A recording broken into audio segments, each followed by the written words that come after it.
You guys, Happy New Year! New blog post alert, new blog post alert, new blog post alert. You guys know me and my dance. My new blog post is about what I learned from my Caribbean mother. So it's very Caribbean centered, and you might learn something new from it, you know. It's definitely, I put out some helpful tips that I learned from my mother that the Caribbean people say. There are also unhelpful tips too that I gathered. I state one of them in my in my article about putting the thread on your forehead, wetting it, putting on your forehead to stop the hiccups, or not letting the babies look in the mirror. So some of them I definitely don't follow, but there are some useful tips, and I share them with you in my blog post. So one of them I share, number one, is basically she told me to use coconut oil for basically everything for the baby. Use coconut oil. My little girl is thieving. So one of the things I actually use coconut oil for is cradle cap. And a lot of people ask me about it because I never really struggled with cradle cap because I had this advice from my mom. And so my babies both had cradle cap for the longest of 2 months, and they were both born with a lot of cradle cap. What is cradle cap?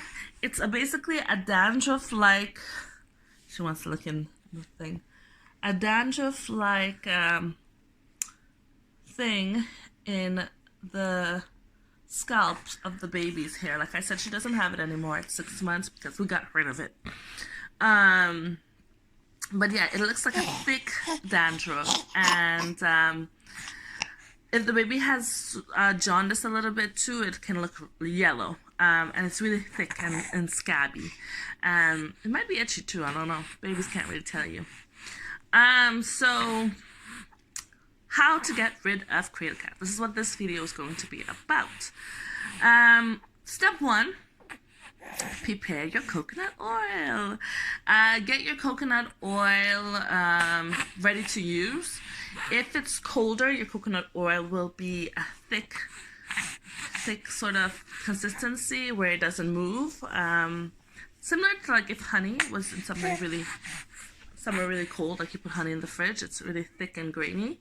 If you're somewhere warm, then it's runny. It's oil. Right? It doesn't matter. You're using such a small amount that you don't really have to heat it up or anything like that. If it's cold, just rub it in your hands, and I find that that's fine enough. You just want to get it oily. So what you would do is you would pat the child's hair, right?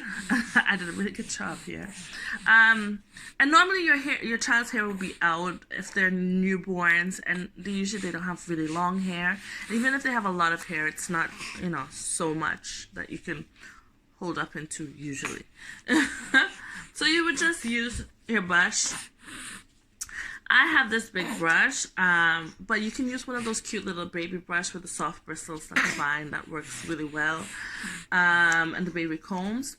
Never use your nail. Don't be tempted about it. I know you wash your hands and everything, but under your nails has a lot of bacteria, and you don't want to add that to your baby's scalp at all. So don't be tempted.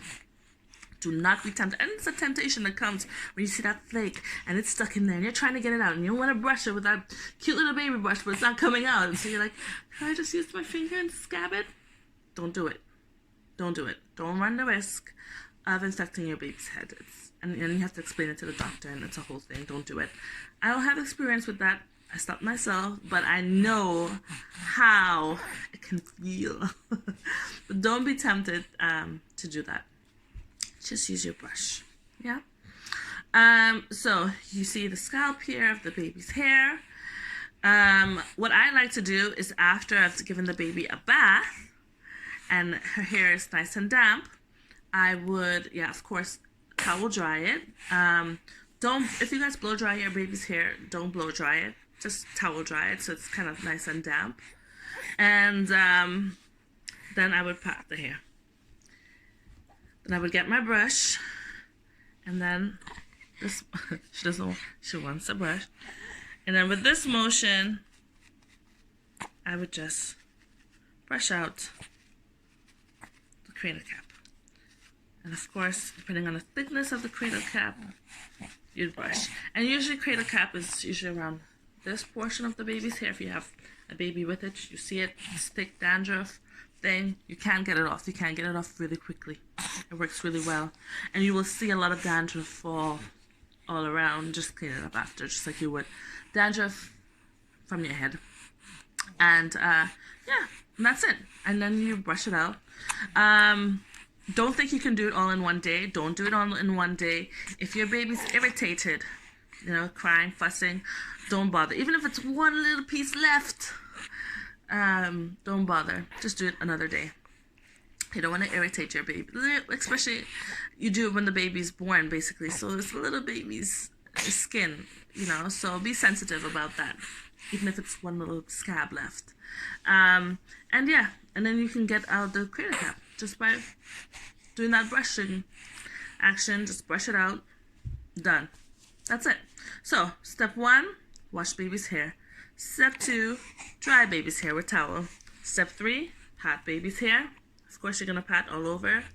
She was born with really bad cradle cap, so it was really all over. And then I just brushed away, and it was done. That's it. And once you, sometimes the hair itself, because she was born with a lot of hair, it's in the cradle cap is in the hair itself. Brush it out. Try to get rid of it from in the hair as well. Yes. And that's it. I hope you guys go check out my blog. I will put the link in the description box so you can check out what useful things that you can use. And see you again next time. Have a great 2020. Bye bye.